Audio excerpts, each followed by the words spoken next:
Welcome to Penpositive. This is Vinod Narayan, and today we have another reader's experience of the book Hype: How Scammers, Grifters, and Con Artists are Taking Over the Internet, and why we are following. So that's a book, and I had not watched the documentary FYRE, FYRE, before I read this book. So halfway into the book is when I really watched the documentary. It's there on Netflix. So the book takes you through this FYRE festival and the behind scenes of FYRE festival and what happened and how what went wrong. And then it also takes you through this whole world of influencers and how influencers and how people, companies, brands, or even new businesses try to use these influencers to try to get attention from followers and sell something to them. Now, I don't know what is the threshold when you turn yourself to be an influencer. How many thousands or hundreds of thousands of followers do you need on Instagram to be an influencer? I've got about 15,000 or 16,000 followers on Instagram. I've got 300,000 followers on Facebook. Got 100,000 on YouTube.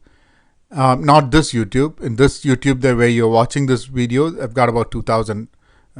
So this is not a small number, but I don't use that influence I might have to sell anyone's product. Obviously, I do have my courses at penpositivelearning.com, and I have a community of active learners at penpositive.com. That's a whole different thing, and I sometimes talk about it in the videos. Last video, I don't think I spoke about it. So it's not something I push every video that I do, but I think I've not opened up whatever influence I have to companies to start promoting their products and looking at monetizing that, because that's just me. I think I have a whole different reason for creating content, and that has to do with education, employability, and promoting reading.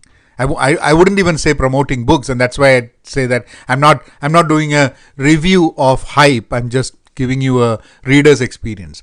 So when I was reading this book, while the concept of the idea of FYRE and the story behind it and everything was fascinating, I was going into how I am using social media, about what commitment and what responsibility I have towards creating content. If you have a certain amount of people following you in the platforms that you have, for example, on Clubhouse now, I have about 107,000 followers. Now that puts a responsibility on you. What kind of content you put out, you are responsible for people listening to you, watching you, be it on podcast or video. If I am to promote something that I'm not very sure of, just for the money of it, is that fair?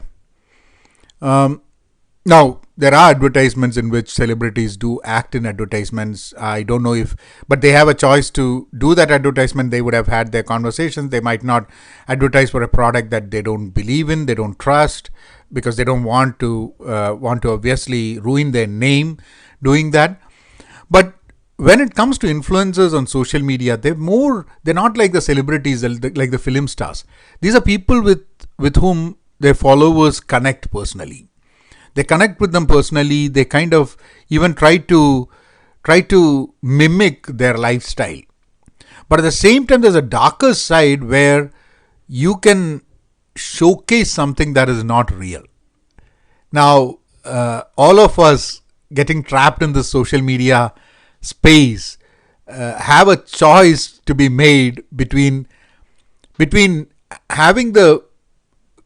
emotionally feeling for the life that we live or experiencing the life versus making our life or making our lifestyle look good to the people who follow us. Now, this is a choice that you have to make.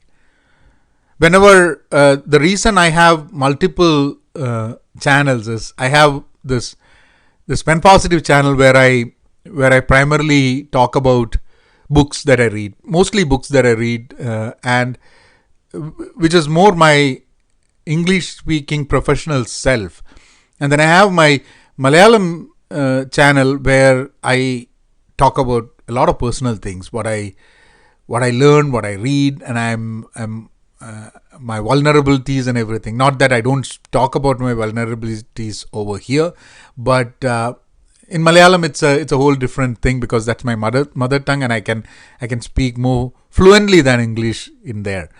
So and the reason I had to keep this separate is I've got like two different identities. I think there's a personal me and there is a professional me, and I read books not on a personal level. I read books on a professional level because every book that I read, I think about creating a content based on that book. Maybe I talk about it in my podcast, the Penpositive Outclass, or maybe I'll talk about it on the Penpositive channel over here. But there is a very intention, goal-based reading effort that is very professional to me rather than a personal effort. It's not like reading a novel. Even if it's a novel, there's a lot of learning I try to do. I make small notes, I keep it, and it's a different process of reading than just lying down, reading a few pages before I go to bed. I take the effort, I focus on reading, I have my stopwatch, 1 hour I spend on reading. So there's an effort involved in that. So I think when I read Hype, one of the things that really stood out for me was if you become an influencer, you have to have an intention of what you're going to do with that influence. Now, I'm not saying making money or advertising or doing that as part of your business, that's bad. That's fine. That's perfectly fine.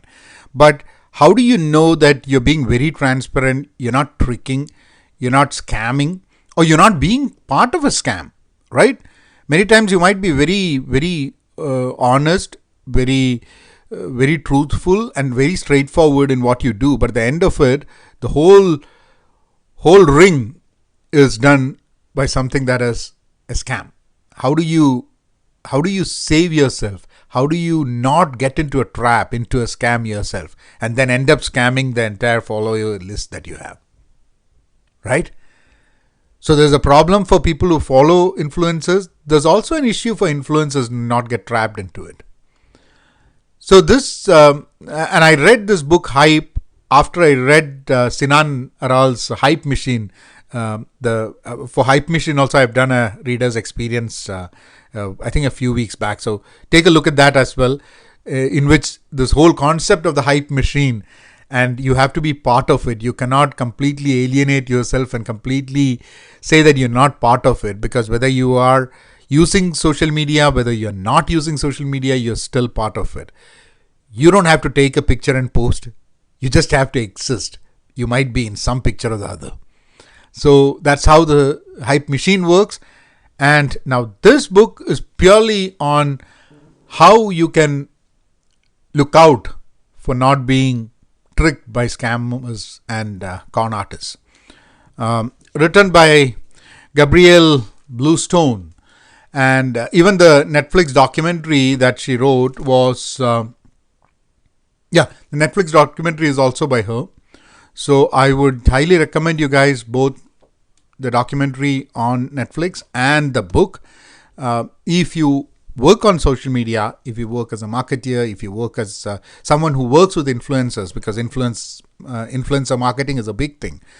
And if you're an influencer, if you're someone who follows influencers or who is planning to be an influencer, one another thing that really struck me, I read this book and then I was listening to another, I think it's a different documentary on HBO that's coming up, which is called I think Fake Fame. I listened about that a few days back on the Minimalist podcast, and it's about, when there was a time when you ask kids what they want to be when they grow up, they would say that they want to be a doctor, they want to be an astronaut, engineer, they want to be an actor, they want to be all those things. And now there are obviously kids whom, if you ask them what they want to be when they grow up, and they would say, I want to be famous. But how do you be famous without anything before being famous. Now, in social media, one video can get viral and you can become famous. But then what are you going to do with it? Earlier, you become famous because you're a famous writer, you're a famous actor, you're famous as a physician, as a whatever, you in a public space, you do things that matter to a lot of people and people recognize you and then you become famous. The goal was not to become famous. The goal was to do a lot of things, and when you did those things well and people appreciated it, you became famous. So that's how the process used to be. Now, you create content, and then one content might become viral and then you become famous the next day. How long can you sustain that fame? Now, there's a cancel culture too. People might agree with you, people might make you famous, and people will follow you and everything today. Tomorrow you tell something that people don't agree with. There's a cancel culture. They'll cancel everything that you have done till date. So this is how social media really works. For one reason, people started recognizing, or more people saw me when one of my videos in Malayalam went viral.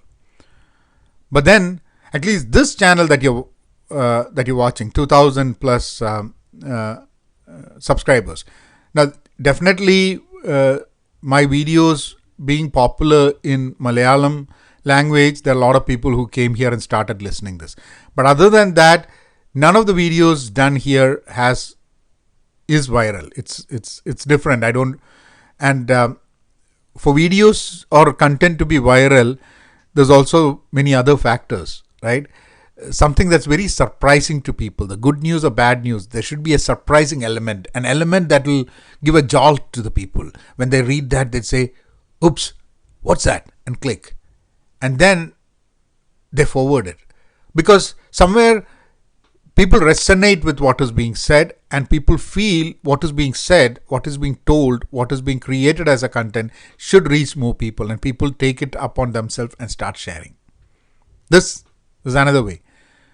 Now, any person who's creating content regularly, there is a chance that one of your content might go viral. But you don't know when. It might happen today, it might happen tomorrow, maybe 1 year down the line. But you create content. The thing that I think we all need to really look at is, what are we going to do with that virality? When you get that fame one fine morning, how are you going to react? What are you going to do with it? And that would define whether you will get caught in such scams and plays by the con artists. I think it's a wild world, but because I didn't really know what to do when my video went viral. Maybe I'll talk about it someday, but till then, this is the book, Hype by Gabrielle Bluestone, and also the Netflix documentary FYRE, FYRE. Do read the book and watch the documentary. And if you're on social media, always be careful. Don't get caught. Don't become part of a scam. Don't get scammed. And there are a lot of con artists out there. As business people, as influencers, as followers of people on social media. So, yeah, just like the real world, we're going to see that in the virtual world as well. So, next week I'm going to come up with some other book. Till then, you take care, be content, be pen positive, stay safe, and please be kind. Thank you.